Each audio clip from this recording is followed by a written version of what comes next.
ಹರಿ ಓಂ ಶ್ರೀಮಾತ್ರೇ ನಮಃ. ಇಂದು ನಾವು 2026 ಅಧಿಕ ಮಾಸದ ಬಗ್ಗೆ ಸಂಕ್ಷಿಪ್ತವಾಗಿ ತಿಳಿಸುತ್ತೇವೆ. ಇದನ್ನು ಪುರುಷೋತ್ತಮ ಮಾಸ, ಮಲಮಾಸ ಅಥವಾ ಅಧಿಕ ಜ್ಯೇಷ್ಠ ಎಂದು ಕರೆಯಲಾಗುತ್ತದೆ. ಮೇ 17 ರವಿವಾರದಂದು ಪ್ರಾರಂಭವಾಗಿ ಜೂನ್ 15 ಸೋಮವಾರದಂದು ಮುಕ್ತಾಯಗೊಳ್ಳುತ್ತದೆ. ಈ ತಿಂಗಳಿಗೆ ಯಾವುದೇ ದೇವತೆ ಅಧಿಪತಿಯಾಗಿರಲಿಲ್ಲ. ಆಗ ಶ್ರೀಹರಿಯು ಪುರುಷೋತ್ತಮ ಎಂಬ ಹೆಸರನ್ನು ನೀಡಿ ತಾನೇ ಅಧಿಪತಿಯಾದನು. ಆದ್ದರಿಂದ ಪುರುಷೋತ್ತಮ ಮಾಸ ಎಂದು ಕರೆಯುತ್ತಾರೆ. ಈ ಅವಧಿಯಲ್ಲಿ ಮಾಡುವ ಪೂಜೆ, ಜಪ, ದಾನಗಳಿಗೆ ಕೋಟಿಪಟ್ಟು ಪುಣ್ಯ ಲಭಿಸುತ್ತದೆ. ಈ ಪೂರ್ಣಚಂದ್ರನ ಚಕ್ರವು ವಿಷ್ಣುವಿಗೆ ಸಮರ್ಪಿತವಾಗಿದ್ದು, ಪವಿತ್ರ ಗ್ರಂಥಪಾರಾಯಣ ಮಾಡಲು ಅತ್ಯಂತ ಮಂಗಳಕರ ತಿಂಗಳಾಗಿದೆ.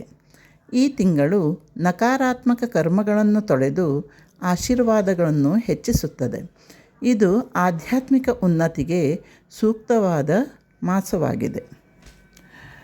ಅಧಿಕ ಮಾಸದಲ್ಲಿ ವಿಷ್ಣು ಮತ್ತು ಕೃಷ್ಣನ ಮಂತ್ರಗಳನ್ನು ಪಠಿಸುವುದರಿಂದ ವಿಶೇಷ ಪುಣ್ಯಫಲ ಸಿಗುತ್ತದೆ. ದಿನನಿತ್ಯದ ಪೂಜೆಯ ಜೊತೆ ಓಂ ನಮೋ ನಾರಾಯಣಾಯ ಅಥವಾ ಓಂ ನಮೋ ಭಗವತೆ ವಾಸುದೇವಾಯ ಮಂತ್ರವನ್ನು ಪಠಿಸುವುದು ಅತ್ಯಂತ ಶ್ರೇಷ್ಠ. ಒಂದು ಮಾಲೆ ಜಪ ಮಾಡಬಹುದು. ತುಳಸಿ ಮಾಲೆ ಜಪ ಮಾಡಲು ಉತ್ತಮ. ಜೊತೆಗೆ ಲಕ್ಷ್ಮೀ ಸಹಸ್ರನಾಮ, ಲಕ್ಷ್ಮೀನಾರಾಯಣ ಹೃದಯ ಕೂಡ ಪಾರಾಯಣ ಮಾಡಬಹುದು.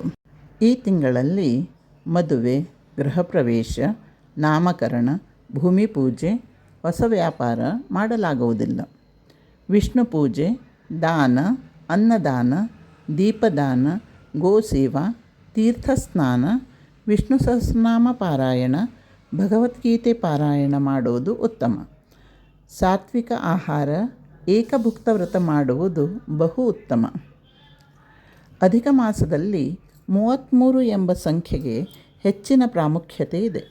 33 ಕೋಟಿ ದೇವತೆಗಳ ಸಂಕೇತ ಕೂಡ ಹೌದು. 33 ಅಪೂಪ ದಾನ ಮಾಡಬಹುದು. 33 ಕಜ್ಜಾಯಗಳನ್ನು ಕಂಚಿನ ತಟ್ಟೆಯಲ್ಲಿಟ್ಟು ದಾನ ಮಾಡುವುದು ಪ್ರಸಿದ್ಧ ಪದ್ಧತಿಯಾಗಿದೆ. ಅಕ್ಕಿ, ಗೋಧಿ, ಇತರೆ ಧಾನ್ಯಗಳನ್ನು, ವಸ್ತ್ರ, ದಕ್ಷಿಣೆ, ಫಲ, ದೀಪ ಎಲ್ಲವನ್ನೂ ಸೇರಿಸಿ 33 ವಸ್ತುಗಳನ್ನು ದಾನ ಮಾಡಬಹುದು. ಅಧಿಕ ಮಾಸದಲ್ಲಿ ಇತರರಿಗೆ ಹಾನಿ ಮಾಡಬೇಡಿ, ಯಾರನ್ನೂ ನೋಯಿಸಬೇಡಿ, ಯಾರ ಕಣ್ಣಲ್ಲೂ ನೀರನ್ನು ತರಿಸಬೇಡಿ, ಯಾರ ಬಗ್ಗೆಯೂ ಅನವಶ್ಯಕ ಮಾತನಾಡಬೇಡಿ. ಒಳ್ಳೆಯ ಕಾರ್ಯಕ್ಕೆ ಕೋಟಿಪಟ್ಟು ಪುಣ್ಯ ಬರುವುದಾದರೆ, ಕೆಟ್ಟ ಕಾರ್ಯಗಳನ್ನು ಮಾಡಿದರೆ ಕೋಟಿಪಟ್ಟು ಪಾಪವೂ ಬರುತ್ತದೆ. ಈ ಮಾಸವು ದಾನ ಮತ್ತು ತೀರ್ಥಯಾತ್ರೆಗೆ ಉತ್ತಮ.